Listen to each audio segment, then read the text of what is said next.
O Eduardo Bolsonaro disse a um programa de grande audiência aí nos Estados Unidos que a China não apenas dominou o Brasil, como ambos países podem se unir contra os Estados Unidos em breve. Quem vai contar isso pra gente é o Álvaro Borba aqui no Plantão do Meteoro.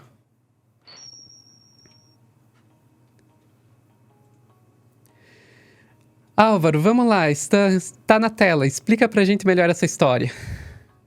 Bom, o Eduardo Bolsonaro, o filho cosmopolita, o filho internacional do Jair, foi recebido pelo principal jornalista da direita dos Estados Unidos. O nome do cara é Tucker Carlson. Daí ele chega lá para esse jornalista, dá uma entrevista longa e tal, e diz que o Brasil deixou de ser uma democracia no exato momento que o pai dele perdeu a eleição. Ah, então a eleição foi fraudada. Aí o Eduardo diz assim, não, isso aí também... Eu não posso provar que foi fraudada, mas eles também não podem provar que não foi, aí fica elas por elas. Que é a típica defesa da teoria conspiratória, da fake news e tal, né, cara? Enfim, o questionamento da nossa eleição foi, de longe, assim, o maior destaque da repercussão dessa entrevista aqui no Brasil. A gente vai mostrar isso logo mais, né? Como os nossos jornais nacionais estão preocupados, né, com o que ele está dizendo a respeito do Brasil lá fora. Beleza, a gente vai falar disso. Mas nosso destaque, a nossa prioridade aqui vai para a presença da China, conforme vista e divulgada pelo Eduardo. É um jeito conspiratório assim de ver as relações comerciais entre Brasil e China. E por tabela ele mete o medo de guerra nos Estados Unidos. Vamos acompanhar aqui, Sofia, um pedaço dessa entrevista que vai estar assim estranhamente dublada em português. Podemos até discutir esse detalhe. Vamos lá. Então, você sabe, ocorre muito aqui nos Estados Unidos também. O que é verdadeiramente incrível é como o que aconteceu no Brasil é notavelmente semelhante ao que está acontecendo aqui. Parece que você está há alguns anos à nossa frente. É incrível como a administração Biden e o governo da China tiveram um papel importante. Vamos terminar neste ponto. A China foi grande problema na campanha do seu pai, lembro? A China quer recursos naturais do Brasil, já é dona de muito da sua infraestrutura, rede elétrica, etc. Comida, soja. Comida, exatamente. Qual papel a China desempenhou, você acha, no que está acontecendo agora? Agora eles estão livres para fazer o que quiserem, porque Lula os considera um aliado. E ele considera os Estados Unidos. Os imperialistas do mundo, você sabe, de fato Lula é um comunista à moda antiga. Sofia, não é coincidência que... Diga. Eu queria só ir pontuando, porque eu noto aqui a construção de um certo pânico, né? Uhum. A China está dominando o Brasil? Pergunta Tucker Carlson. Eduardo responde, olha, o Lula é um comunista à moda antiga. Vamos ver para onde isso vai. E durante seu segundo mandato, por volta de 2008 ou 2009, a China se tornou, pela primeira vez depois, eu realmente não sei, talvez em um século, o principal parceiro comercial do Brasil. Porque na história inteira do Brasil, era geralmente os Estados Unidos. Sim, mas não mais. De novo, Sofia, Isso. Ele pega um fato, mas atribui esse fato a um fator que sozinho jamais o sustentaria. Quer dizer, a China se tornou o maior parceiro comercial do Brasil porque assim Lula quis, né? Isso não é verdade. A China ganhou o primeiro lugar, se tornou a primeira parceria de vários outros países. Uhum. Isso tem a ver com a perda da hegemonia dos Estados Unidos, com geopolítica, com o andamento da economia global. Não pode você atribuir isso à vontade única e exclusiva do Lula, né? Se o Lula gostou de ver isso acontecer ou não, é outra história. Mas sozinho não conseguiria. De qualquer forma, tá aí, ó. Então, primeiro ele é um comunista à moda antiga, depois ele atua em conluio com a China, para quê? Para escantear os Estados Unidos. Vamos lá. Continuando. Isso é estranho como os Estados Unidos podem fazer uma campanha para garantir a democracia, como o Financial Times disse, apoiando Lula. Quando estávamos sempre abertos, mesmo durante a administração Biden, estar junto com eles não é um problema para nós. Quero que você faça negócios com os Estados Unidos, mais do que com a China. Pois a China, sabe, fazer negócios com os Estados Unidos ou qualquer país no hemisfério ocidental não é o mesmo que negociar com a China. Sim. Mas infelizmente o presidente atual, ele realmente não pensa assim. Ele acha que devemos estar próximos da China porque Mas por que a administração Biden seria tão favorável ao Lula, sendo ele anti-americano? Eu acho porque ambos são, de fato, de esquerda, em termos de ideologia. Esta é, sem dúvida, a conexão. É uma conexão de loucura, eu acho. Porque se você realmente pensa nos americanos, você nunca deveria fazer isso. Eu vou dizer, aqui nos Estados Unidos, às vezes vejo debates sobre uma possível terceira guerra mundial ou conflito com a China, certo? O Brasil é o número 2 no mundo, quando se fala em exportações de ferro. O quarto maior produtor de alimentos do mundo, com mais de 200 milhões de pessoas em nossa população. E temos muito petróleo, até mais que alguns países árabes. Sim, muito mais. Em guerra, o que você quer ter? Energia, petróleo, ferro para fazer as máquinas de guerra, comida para alimentar seus soldados. E agora tudo...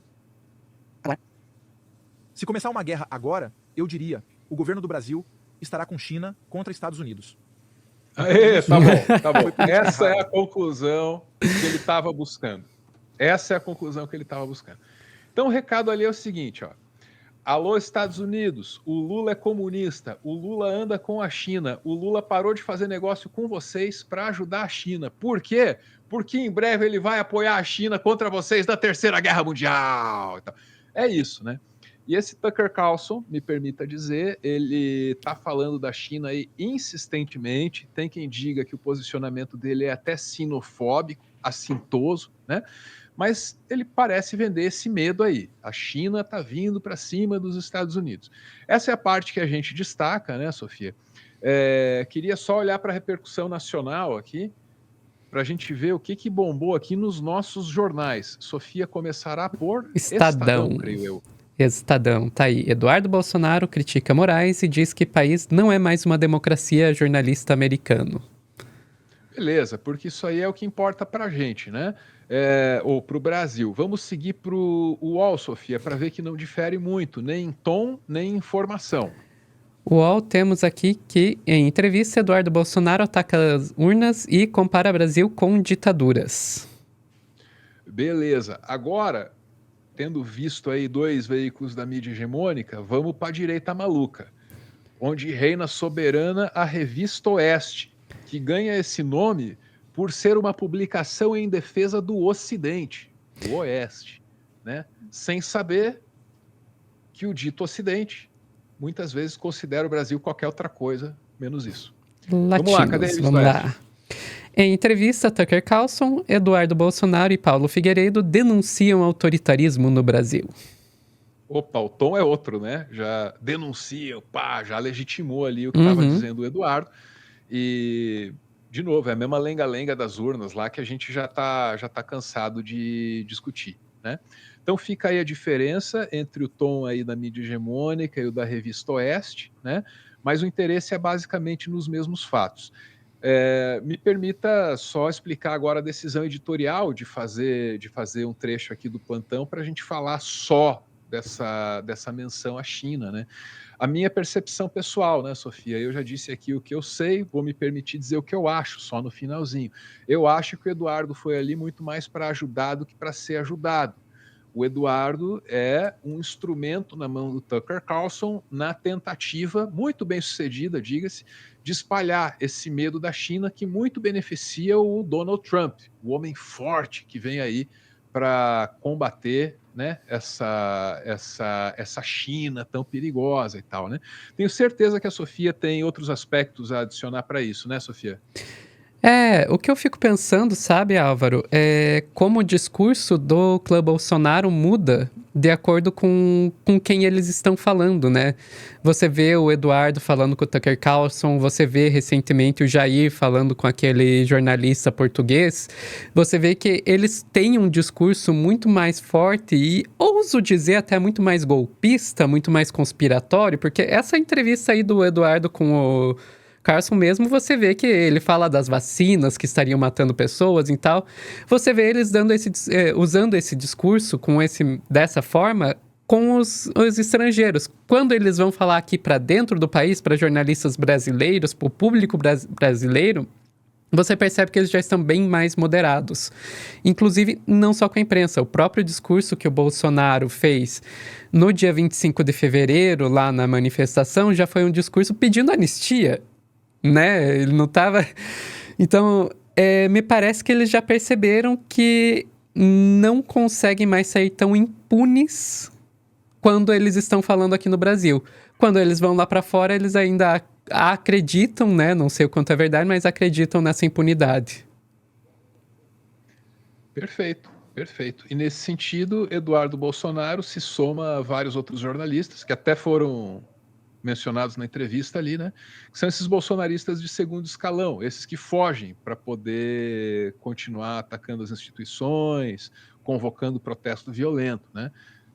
Mencionou lá o nome, sei lá, do Alan dos Santos, por exemplo, que está foragido nos Estados Unidos, né? Essas são as informações, Sofia, com aqui, né? Claro, vamos reconhecer sempre o viés que as embasar. Eu estava fora do ar faz tempo, vou relembrar. Aqui, rapaz, essa tentativa de fingir imparcialidade não cola.